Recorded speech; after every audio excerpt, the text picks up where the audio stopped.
नमस्कार। भाग्यशाली वही है जो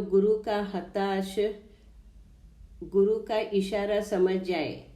गंगा ऐसी ही स्त्री थी जिसे अपने ही घर में स्वपति ही गुरु के रूप में मिले थे, जिन्होंने उन्हें दुख के इस सागर में डूबने से बचाया था। गंगा की ऐसी भयंकर मानसिक स्थिति देखकर एक दिन पति बसवदेव ने उन्हें समझाया कि उसका पुत्र बालसंगया, उसका यानी नीला का पुत्र बालसंगया, तेरा पुत्र चन्नलिंग यानी चन्न बसवा, ऐसा कहा मेरे मालिक बसवा ने।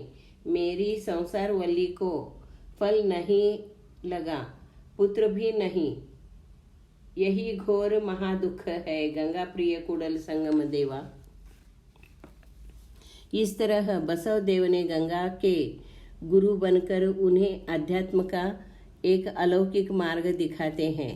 वे कहते हैं, गंगा बच्चा नहीं इसलिए दुखी मत हो, तेरा इष्टलिंग ही तेरा बच्चा है समझो।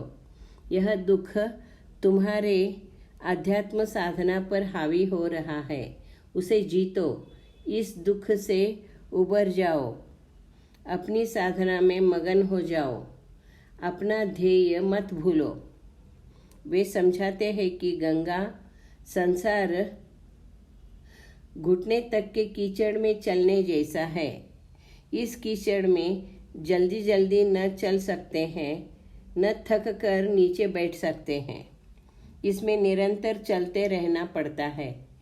पति के उपदेश से गंगा संभल गई। उन्होंने पतिदेव को कहा, देव, पत्थरों में हीरा पाया जाता है, वैसे ही फूलों में कीड़े पाए जाते हैं। अतः हमें सकारात्मक सोच रखनी चाहिए। माना कि सुख दुख व्यक्ति सापेक्ष है, लेकिन जीवन में मिले छोटी छोटी खुशियों में भी हमें संतोष मानना चाहिए। यही सच्चा जीवन है, सच्चा रास्ता है।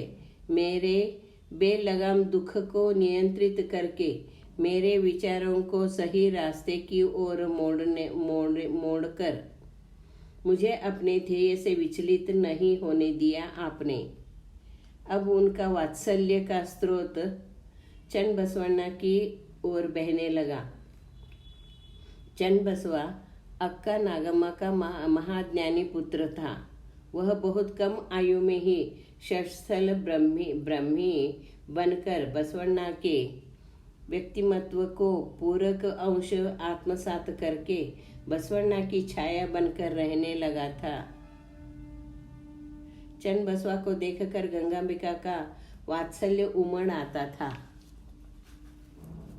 और उन्हें उसके बारे में सार्थ अभिमान भी था। बुद्धिमान ज्ञानी चन्न बसवा के पास गंगांबिका अपने मन के विचार खुले दिल से व्यक्त करती थी। अपने नित्य नियम के काम वह पहले जैसे ही करने लगी। पति के प्रत्येक सामाजिक, सांस्कृतिक, धार्मिक कार्यों में बराबरी से कार्य करती रही।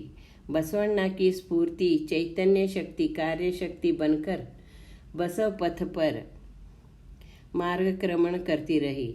लेकिन अब उनमें एक तरह का निर्लिप्त भाव आ गया था। वैसे तो सब ठीक ही चल रहा था, लेकिन उनके अंतःकरण की नैराश्य की सूक्ष्म छटा उनकी आंखों में दिखती थी।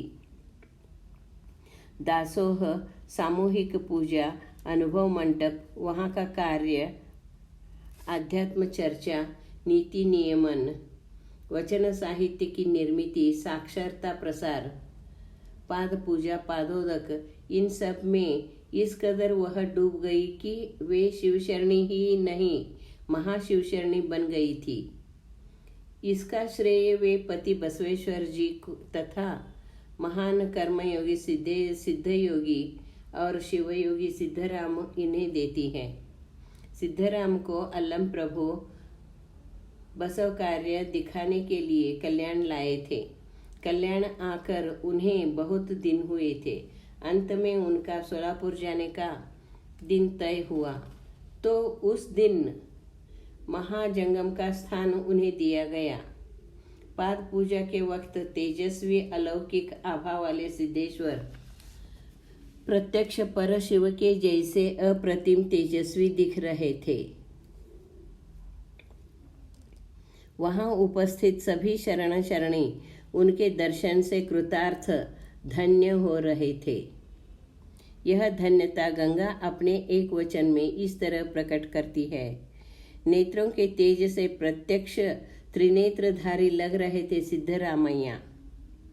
जीवा की रसमय रुचि रूप ही लग रहे थे सिद्धरामैया।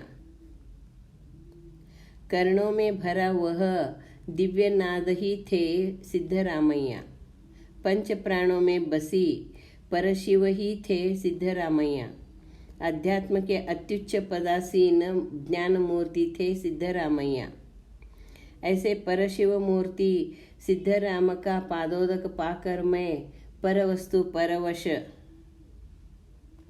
हो गई। गंगा प्रिय कूडल संगम देवा। सर्वप्रथम अख महादेवी श्रीशैल चली गई, फिर सिद्धराम सोनालगी चले गए।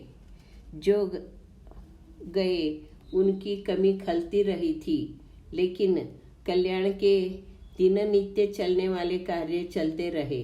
सनातनी और उच्च वर्णीय लोगों के विरोध के बावजूद बसव पथ का और नव समाज की वृद्धि दिन ब दिन बढ़ती जा रही थी। सनातनी लोग तथा उच्च वर्गीय लोग राजा बिज्जल के कान भरते थे और उन्हें भड़काते रहते थे, क्योंकि समाज में कमजोर लोग द्वेष से प्रतिशोध लेने के लिए तैयार बैठे होते हैं और वे इसलिए योग्य समय का इंतजार करते रहते हैं। और बसव कल्याण में भी वैसे ही हुआ। विरोधियों को ऐसा मौका जल्दी ही मिला। एक नाट्यमय घटना से राजा का एक ब्राह्मण मंत्री मधुवरस का हृदय परिवर्तन होकर वह बसवेश्वर के से दीक्षा लेकर बसव धर्म का पालन करने लगा था और वह अनुभव मंडप में एक सक्रिय सदस्य बन गया था। उसकी पुत्री कलावती और हरड़या का पुत्र शीलवंत में प्यार हो गया था।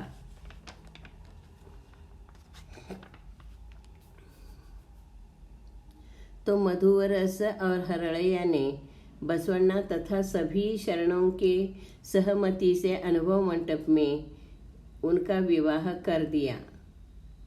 इस घटना से सनातनियों को विद्युत का झटका लगा। उन्होंने राजा को उकसाकर बसवरस तथा हरड़या को मधुवरस तथा हरड़या को हाथी पैरों तले रौंदकर मार डालने की शिक्षा दिला दी। यह सुनकर अत्यंत दुखी, निराश और हताश हुए महामंत्री बसवेश्वर जी ने अपना महामंत्री पद का त्याग किया। तब राजा बिज्जल द्वारा उन्हें हद्द पार की शिक्षा सुनाई गई। धन्यवाद।